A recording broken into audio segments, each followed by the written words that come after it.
to challenge the chair, you have up to 5 minutes to make your case. Yes. Well, we'll start with the fact that the in-camera motions were in effect in conflict with the motions that were made unanimously in the public forum in 2018. And the community in Falls Creek has been depending on the public process throughout this period. And the fact that we've been deliberating in camera has not been transparent and in front of the public, which has caused a lot of consternation. So just as this council in camera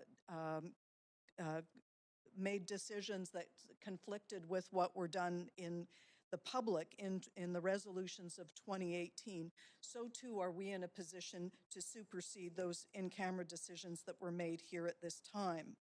That is in terms of A1. A1 does have the necessary direction to staff to implement because lease negotiations are not to take place in public, and staff can either report back with preliminary recommendations in camera or council can move specific terms in camera. Resolution A2 is not in conflict or is not redundant because there were no resolutions about the lease extensions or renewals Wait, for Falls Creek South I in the will just July caution you, motion. Councillor Hardwick. I'll caution you not to discuss things that were discussed in camera. This is part of the problem. So without going, so there's A1, A2, and Resolution C, you're saying, is also in conflict. But that contradicts the 2018 motion that was made by council in public to pause the planning and negotiate the leases. And finally, I note that there is no comment on Resolution D, so I assume they're not saying that Resolution D is out of order. First of all, I call into question the judgment on A, B, C, but D is without question in order. Yeah, I'd like to point out that there are 4 clauses, A, B, C, and D you have not commented on as being out of order in any way. So on that basis, the entire motion should not be ruled out of order, obviously. No, that's how it works, Councillor Hardwick. If one part of the motion's out of order, it's all out of order. Well, That's how it's always worked on the rulings. I'd like to point out that this motion was worked on with former directors of planning for the city, former people that have been involved in planning in this city for decades. And this was done with the support of the community, as we will have seen from the over 300 emails that came through in support that were directly through the city's channels, and not to mention all the ones that we received individually. So to suggest that this is being done without the knowledge and support of the community is completely incorrect. And moreover, these aspects that are being suggested are out of order because this is in conflict with resolutions that were already in place dating back to 2018. So I fervently am calling this is challenging the chair on this. This is inappropriate. There are 52 speakers signed up for this, and there is tremendous community support behind this. And there is no good reason that this not proceed.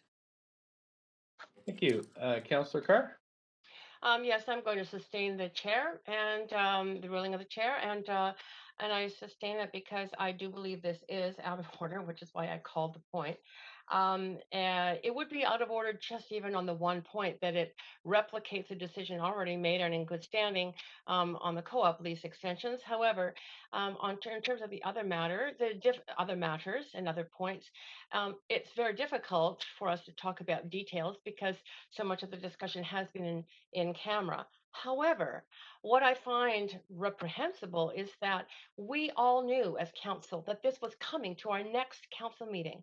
This motion of Councillor Hardwick says, move as quickly as possible. It was already on the table for the next council meeting, and in fact, her motion has delayed that as fast as possible in terms of divulging, staff divulging and talking with the members of the Falls Creek South community in terms of the details, daylighting what has gone on in camera. What has gone on in camera is there because we are land owners in this area, and it is essential that we conduct that business in camera. But there is a process now to daylight that.